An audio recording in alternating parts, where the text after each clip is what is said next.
France ने Israel को जोर का झटका दिया है। फ्रांस के राष्ट्रपति इमैनुअल मैक्रों ने ऐलान कर दिया है कि फ्रांस फिलिस्तीन को एक नेशन के तौर पर मंजूरी देगा।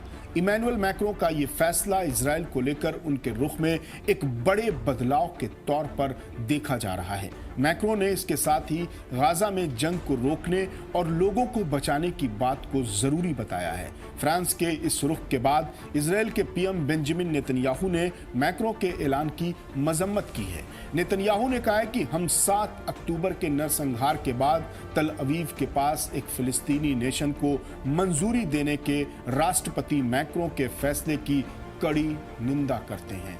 वहीं अमेरिका ने भी खुलकर फ्रांस की मजम्मत की है। अमेरिकी फॉरेन मिनिस्टर मार्को रूबियो ने कहा है कि अमेरिका फ्रांस की योजना को पूरी तरह खारिज करता है। आपको बता दें कि दुनिया भर के कम से कम 146 देश फिलिस्तीन को मंजूरी देते हैं। भारत साल 1988 में ही फिलिस्तीन को मंजूरी देने वाले शुरुआती मुल्कों में से एक है। हालांकि G7 देश Canada, France, Germany, Italy, Japan, UK और यूएस में से कोई भी फिलिस्तीन को मंजूरी नहीं देता। फ्रांस ने अब ऐसा करने का ऐलान कर दिया है।